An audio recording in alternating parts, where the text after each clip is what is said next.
to be real. I'm going to be very real. It's been very clear that I don't like Stephanie White as coach, Caitlin Clark. I made that clear a year ago. From the very beginning, it's important to understand that this opinion did not come from one disappointing game or a single frustrating night on the court. The concerns had been voiced long before the current criticism started gaining attention. In fact, he was already questioning the Stephanie White and Caitlin Clark partnership nearly a year ago, openly calling it a mistake well before most analysts, fans, or media members were willing to have that conversation. At the time, the idea was unpopular, but he remained firm in his belief that the pairing could eventually create serious challenges for the team's long-term success. But we gotta be real here. This was an 8-point game with 6 minutes to go. Caitlin Clark's third quarter turnovers did not lose them a game. That was an 8-point game with 6 minutes to go. She hadn't turned the ball over in the second half until it was a 1-point game. Then everything seemed to come full circle on June 20th when the Indiana Fever took the floor and delivered what many viewed as a powerful new example supporting that argument. The team suffered a crushing 113-96 defeat in Atlanta, a result that quickly grabbed headlines and intensified the ongoing discussion surrounding the franchise. More than just a loss, it was the manner in which it happened that caught everyone's attention, fueling widespread criticism, raising serious questions, and sparking an intense wave of debate among fans, analysts, and media members across the basketball world. No, and look at Caitlin Clark's reaction here when she talks about what lost in the game. I think it started with our turnovers. We had 9 turnovers. They had 11 points off of those turnovers. It's hard for us to recover when they get those direct points, and there's no. What made the situation even more controversial was the fact that opinions were completely divided across the basketball world. Depending on who you listen to, this disappointing performance was either entirely Caitlin Clark's responsibility or something she had very little control over. The debate quickly turned into one of the most talked about storylines surrounding the Fever. Before jumping to conclusions, though, it's worth taking a closer look at how the game actually unfolded, because the sequence of events paints a far more detailed and revealing picture than the final score alone might suggest. Letting it be known to the public, letting it be known to your teammates that you are the reason we lost this game. Because you better believe Caitlin Clark is already blaming herself. She's already blaming herself. And I'm going to be real here. For a large portion of the first half, the Indiana Fever actually looked in complete control of the game. They built a strong 44-33 advantage midway through the second quarter and carried a respectable 59-56 lead into halftime, giving fans plenty of reasons for optimism. However, everything changed once the second half began. Atlanta suddenly found another gear and unleashed a crushing 28-5 run during the third quarter, completely shifting the momentum. From that point forward, the Fever struggled to respond, their rhythm disappeared, and the game plan that had worked so well early on quickly unraveled. In a fan battle, it's always going to be, when they win, it's all Caitlin, when they lose, it's never Caitlin.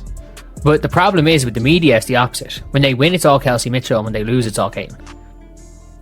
It's Kelsey Mitchell as the best player on the team, until Kelsey Mitchell has 0 points in an entire half.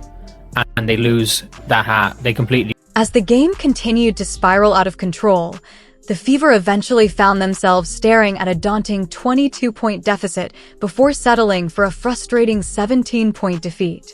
On the surface, the box score told a fascinating story, as Caitlin Clark finished with a game-high 26 points and 7 assists, leading all players in both impact and production. However, one statistic immediately grabbed the spotlight: her 7 turnovers.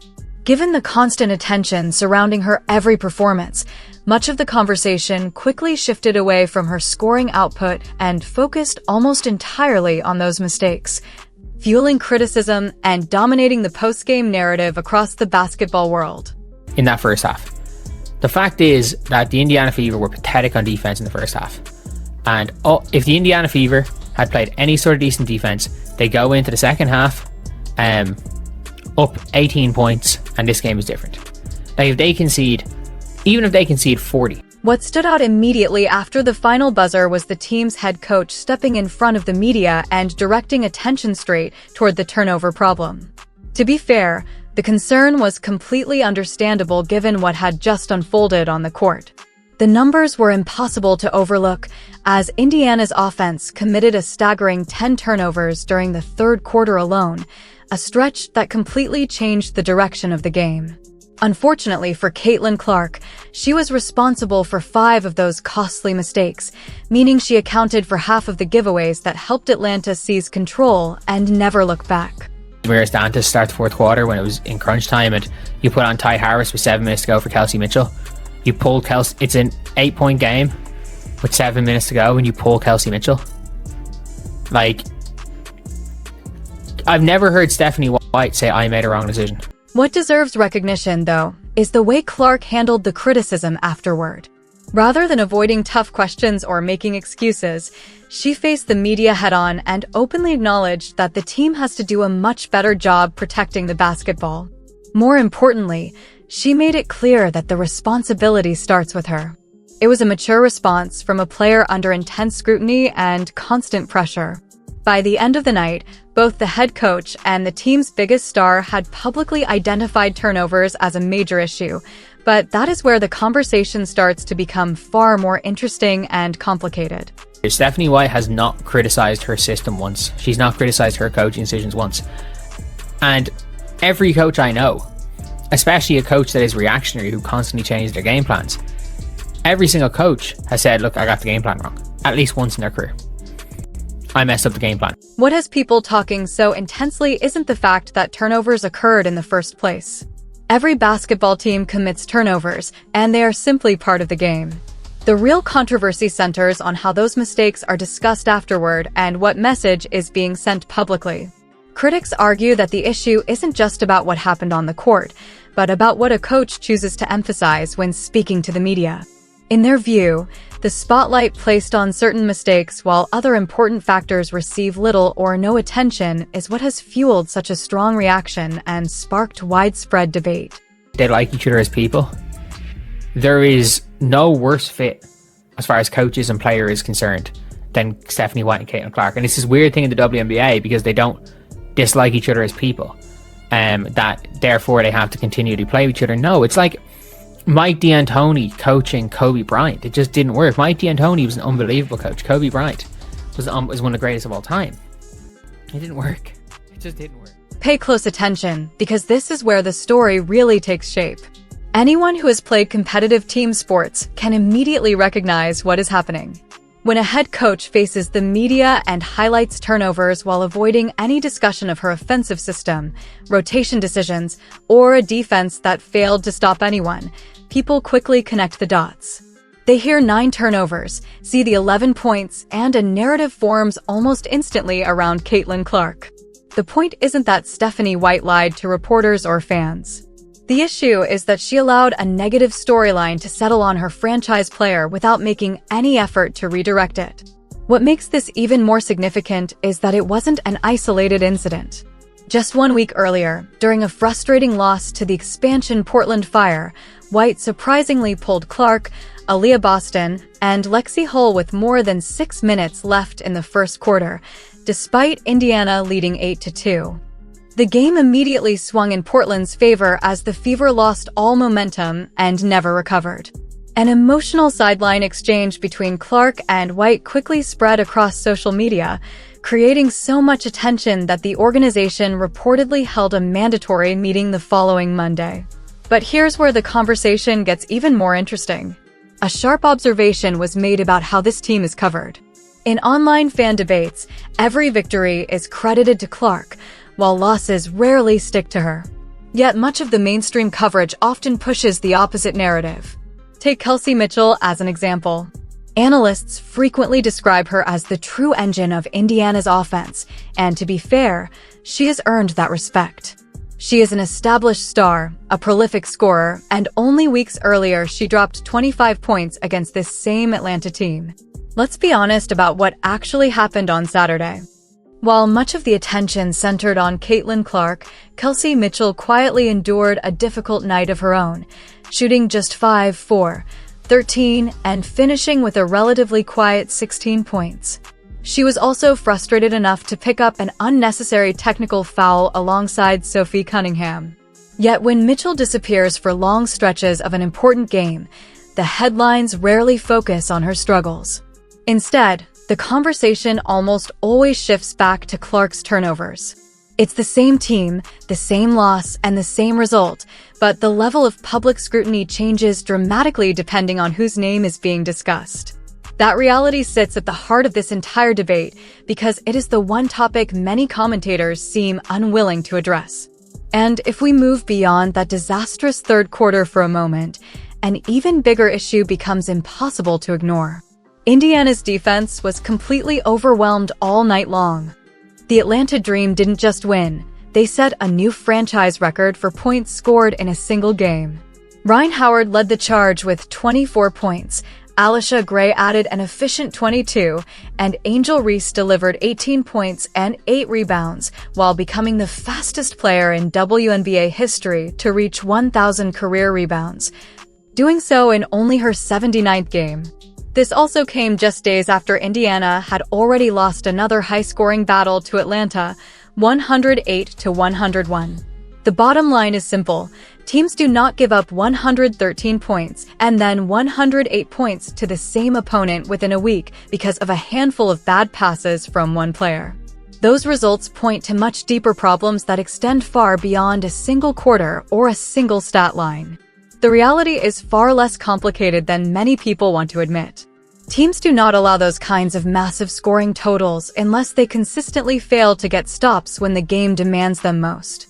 The turnovers that dominated the conversation were simply a visible symptom of a much deeper problem. Indiana's disorganized and ineffective defense was the real issue that put them in that position. And for all the criticism directed at Caitlin Clark, she was far from the worst defender on the floor in this particular matchup. But the discussion becomes even more interesting when you look at the coaching decisions, because that is where much of the frustration truly begins. One sequence in particular stands out. Late in the fourth quarter, with the game still within reach, Stephanie White made the surprising decision to take Kelsey Mitchell off the floor. Think about that for a moment. Your most dependable veteran scorer was sitting on the bench during a critical stretch of the game. There may have been a strategic reason behind the move. Perhaps it was designed to improve a defensive matchup or counter a specific situation.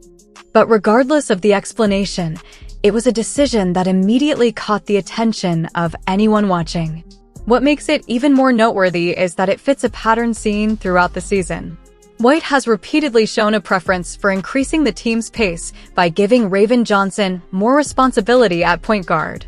During a recent broadcast, commentators even reported that the coaching staff believes the offense operates faster and with better flow when Johnson is the primary initiator.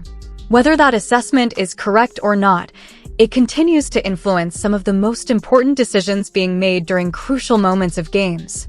Now take that information and connect it to the larger strategic shift we've been watching all season. Stephanie White has steadily moved Caitlin Clark into more off-ball situations, pulling her away from the high-usage, ball-dominant role that made her a superstar at Iowa and helped earn her Rookie of the Year honors. On certain nights, when shots are falling and the offense is clicking, that adjustment can appear effective enough. But Saturday exposed the downside of that approach. After a promising start, Clark never found a consistent rhythm. Atlanta's defense crowded her on nearly every touch, limiting her space and disrupting her flow. As the pressure increased, Indiana's offense stalled and struggled to generate any sustained momentum. The larger point here is not that every coaching decision was automatically wrong.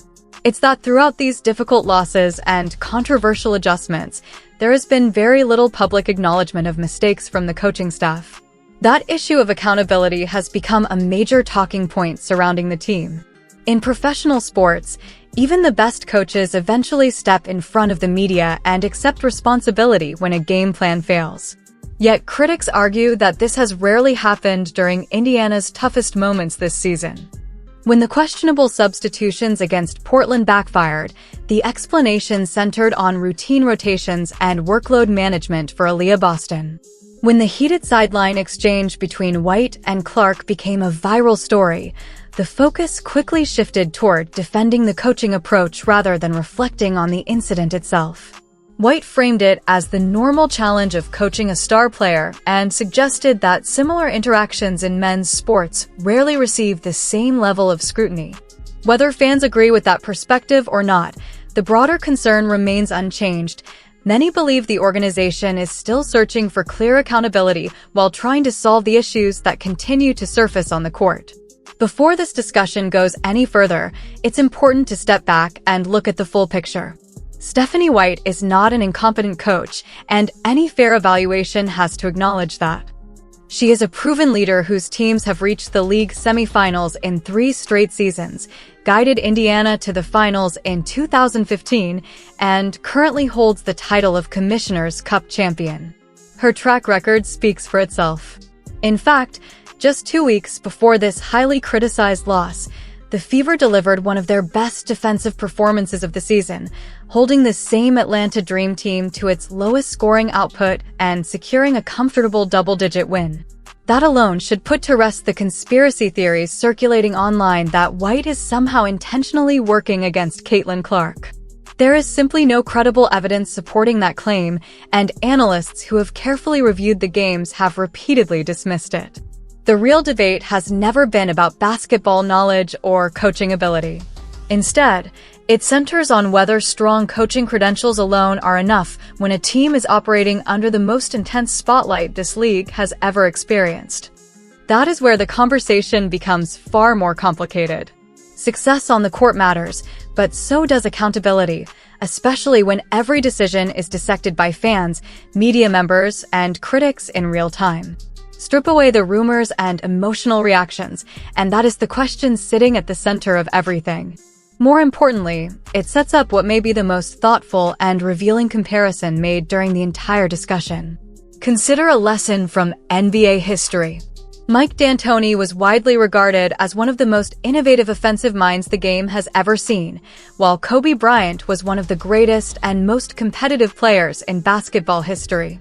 Yet when those two powerful basketball minds were paired together, the results never fully matched the expectations. The reason was simple: talent and intelligence alone do not guarantee success when two people view the game through completely different lenses. That comparison feels increasingly relevant to what the Indiana Fever may be experiencing today. To be clear, Stephanie White is not a coaching fraud, and Caitlin Clark is not the reason this offense struggles. The more difficult reality is that both can be exceptionally talented and still be an imperfect fit within the same system. That conclusion is far less satisfying than blaming one person, but it may be closer to the truth. Instead of focusing on social media arguments, it's worth examining what the numbers actually reveal. Indiana continues to rank near the top of the league in turnovers, regularly giving the ball away more than 15 times per game. That statistic goes beyond individual mistakes. It reflects spacing, decision-making, offensive structure, and how players are being utilized. When a team takes its most creative passer and playmaker off the ball more frequently, asks her to operate in a role she rarely played before, and the turnover issues still remain, it raises important questions about the overall system. At that point, the problem is no longer about one player making mistakes. It suggests the scheme may be demanding something that the current roster is not naturally built to execute. And that disconnect carries consequences beyond the box score. The frustration, uncertainty, and pressure created by a system that isn't producing results often become the hidden cost that gets overlooked while fans and analysts argue over individual performances. Following that difficult loss, Caitlin Clark stepped to the podium and accepted responsibility without hesitation. Looking directly at the media, she made it clear that the loss started with her, taking ownership in a way many veteran players struggle to do. She then broke down the game's biggest issues, explaining how repeated fouls destroyed Indiana's ability to play in transition. Once a team constantly sends its opponent to the free throw line, the pace slows down, and that directly eliminates the fast-moving style that has always been one of Clark's greatest strengths. More importantly, she didn't hide behind excuses. She acknowledged her role in the outcome while also identifying the larger problems that affected the entire team. That's what leadership looks like under pressure. From that perspective, critics argue that the coaching staff should respond with the same level of accountability. They believe it would go a long way if the responsibility for the turnovers, defensive breakdowns, and questionable adjustments was shared publicly rather than focused on individual players. After all, Atlanta didn't set a franchise scoring record because of one player's mistakes. Multiple factors contributed to that result, including defensive failures and coaching decisions that simply didn't work. Yet many observers feel those points have not been acknowledged often enough. At the same time, there is a fair counterargument that deserves serious consideration. In the heat of a close game, what exactly is Stephanie White supposed to do differently? Should she bench her star player during critical moments because of a few costly turnovers? Most people would agree that's unrealistic. Elite players are expected to play through mistakes, especially in high-pressure situations. That is why this debate remains so complicated. The challenge isn't deciding whether Clark should be on the floor, it's determining how the team can maximize her strengths while reducing the issues that continue to surface in crucial moments. And that question remains far more difficult to answer than many critics would like to admit. Take a moment to imagine the reaction if the league's biggest attraction and most watched star were suddenly sitting on the bench during the final minutes of a nationally televised close game. The media storm and fan backlash would be immediate. That reality is part of what makes these decisions so complicated. And beyond Clark, there are other factors a coaching staff must balance. Aaliyah Boston's workload, for example, cannot be ignored over the course of a long and demanding season. Protecting her health is a legitimate priority for a franchise with championship aspirations. That is why the claims that Stephanie White is intentionally trying to undermine her own star player simply do not hold up under scrutiny. There is no credible evidence suggesting any professional coach would deliberately sabotage a generational talent who represents such a massive part of the team's future. White's supporters also point to several important facts. The Fever remain above 500. They're the defending Commissioner's Cup champions, and losing twice to a talented Atlanta team during a hot stretch does not automatically signal a coaching crisis. Those are fair points, and they deserve consideration. However, the timeline of events is what continues to fuel criticism. This was not a random one-game collapse against an unfamiliar opponent. Indiana faced Atlanta on Thursday, lost, then received an immediate opportunity to make adjustments and respond just 48 hours later against the exact same roster. The coaching staff had time to review film, identify weaknesses, and prepare a revised game plan. Yet despite having that advantage, the second result was even worse than the first. That sequence is what raises difficult questions. When a team gets a quick rematch against the same opponent and performs even less effectively, it naturally leads observers to wonder whether the necessary adjustments were made or whether the underlying issues remain unresolved. And that concern, more than any single stat or mistake, is what continues to drive the conversation surrounding this team. When a team faces the same opponent twice within a 3-day span and performs noticeably worse in the rematch, it becomes one of the clearest indicators of whether meaningful adjustments were made.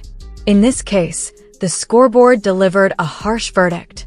Yes, players are responsible for executing on the court, but every game plan begins with the coaching staff.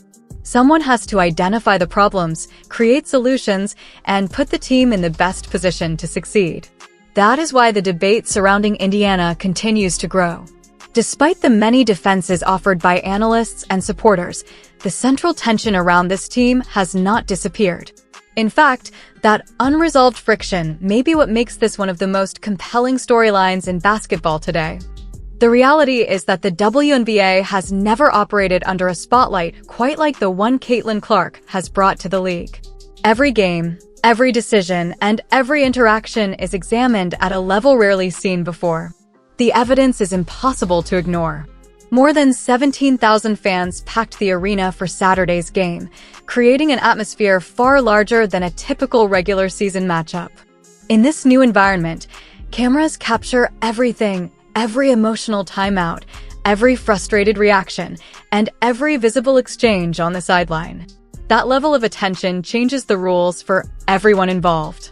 When a coach consistently avoids public responsibility, refuses to acknowledge questionable decisions, or allows criticism to fall primarily on the league's most scrutinized player, the spotlight eventually turns back toward the coaching staff.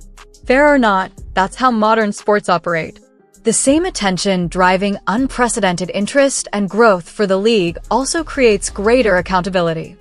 And as the pressure continues to rise, managing that reality may become just as important as any tactical adjustment made on the court. At the level of attention this league now receives, a coach's resume alone is no longer enough to avoid scrutiny. The job has changed, and the expectations have changed with it. The old approach of delivering vague, defensive press conferences without accepting responsibility simply doesn't hold up under the constant spotlight that now surrounds every major storyline. So let's reduce this entire debate to the simplest facts. Yes, Caitlin Clark played a role in Indiana's struggles on Saturday. 5 turnovers in a single quarter are costly, and there is no reasonable way to dismiss that reality. Clark herself appeared willing to acknowledge that after the game, taking responsibility for her mistakes instead of avoiding them. But that is only one side of the story. The other side is that she was also the primary reason Indiana was competitive in the first place. She helped create the early momentum, generated much of the offense, and played a major role in building the lead that later disappeared. Without her contributions, the game could have slipped away much earlier.